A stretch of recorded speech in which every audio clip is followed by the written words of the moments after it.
put on a piece of ice and gone down.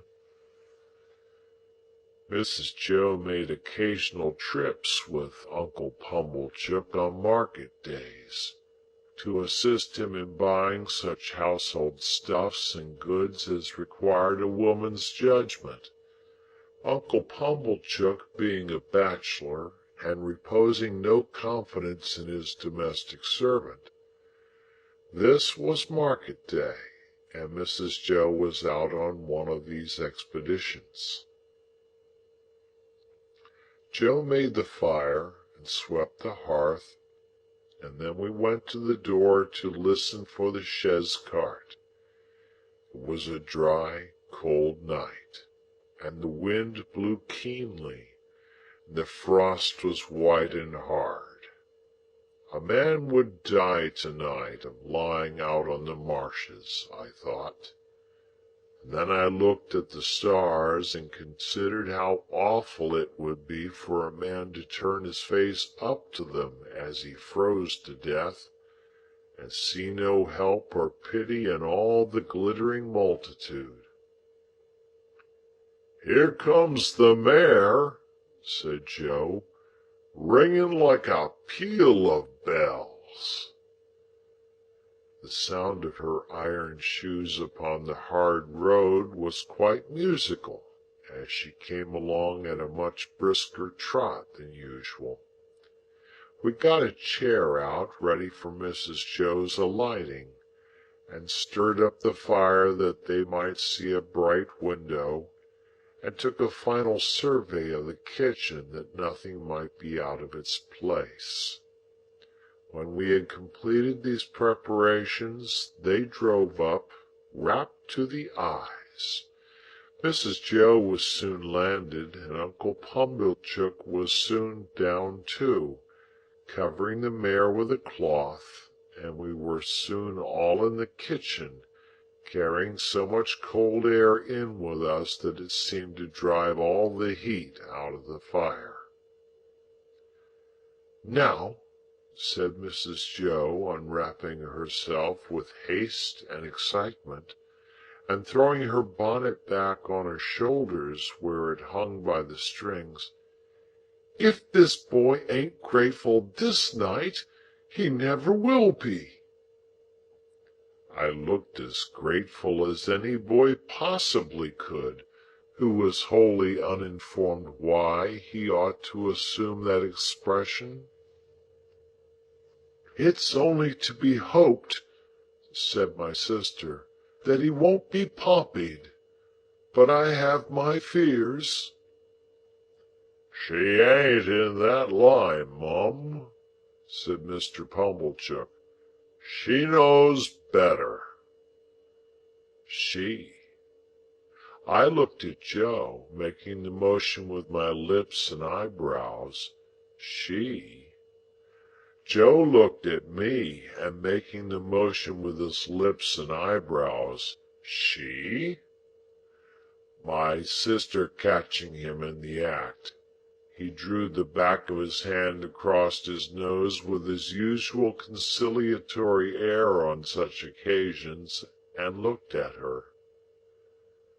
"Well," said my sister, in her snappish way, "what are you staring at? Is the house afire?" "Which some individual," Joe politely hinted, "mentioned she." "And she is a she, I suppose," said my sister, "unless you call Miss Havisham a he, and I doubt if even you'll go so far as that." "Miss Havisham uptown?" said Joe. "Is there any Miss Havisham downtown?" returned my sister. "She wants this boy to go and play there, and of course he's going, and he had better play there," said my sister, shaking her head at me as an encouragement to be extremely light and sportive, "or I'll work him." I had heard of Miss Havisham uptown. Everybody for miles round had heard of Miss Havisham uptown as an immensely rich and grim lady who lived in a large and dismal house barricaded against robbers, and who led a life of seclusion. "Well, to be sure," said Joe, astounded. "I wonder how she came to know Pip." "Noodle!" cried my sister. "Who said she knew him?" "Which some individual," Joe again politely hinted, "mentioned that she wanted him to go and play there." "And couldn't she ask Uncle Pumblechook if he knew of a boy to go and play there? Isn't it just barely possible that Uncle Pumblechook may be a tenant of hers, and that he may sometimes, we won't say quarterly or half yearly, for that would be requiring too much of you, but sometimes go there to pay his rent? And couldn't she then ask Uncle Pumblechook if he knew of a boy to go and play there? And couldn't Uncle Pumblechook, being always considerate and thoughtful for us, though you may not think it, Joseph," in a tone of the deepest reproach, as if he were the most callous of nephews, "then mention this boy standing prancing here, which I solemnly declare I was not doing, that I have forever been a willing slave to?" "Good again!" cried Uncle Pumblechook. "Well put! Prettily pointed! Good indeed!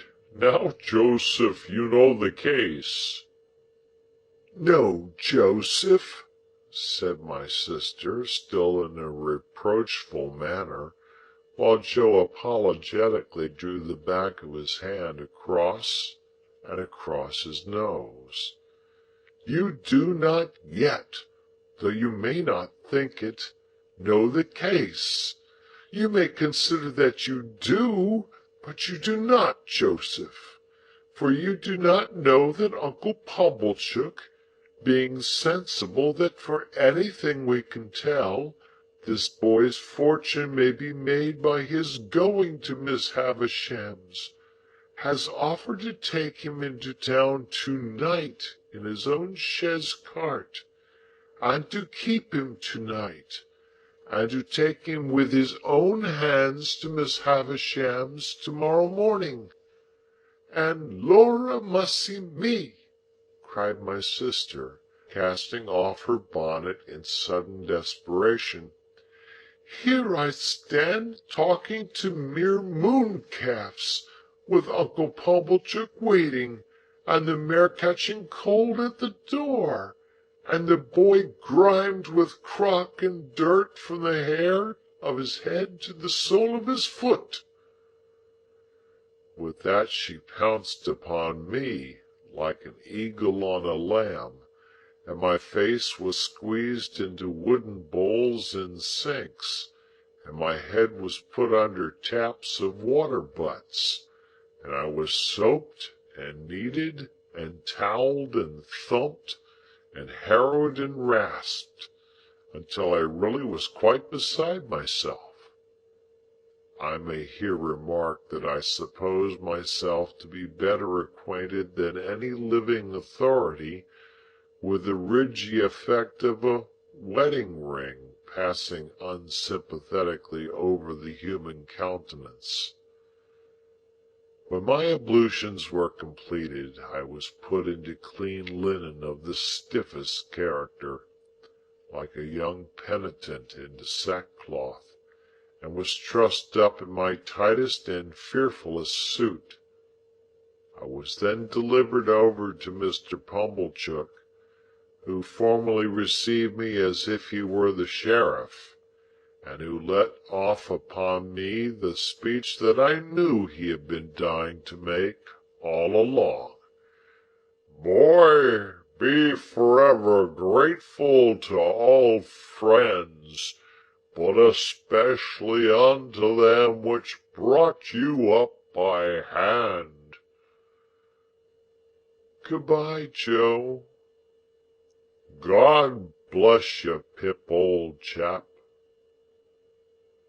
I had never parted from him before, and what with my feelings and what with soap-suds, I could at first see no stars from the chaise cart, but they twinkled out one by one without throwing any light on the questions why on earth I was going to play at Miss Havisham's, and what on earth I was expected to play at. End of chapter.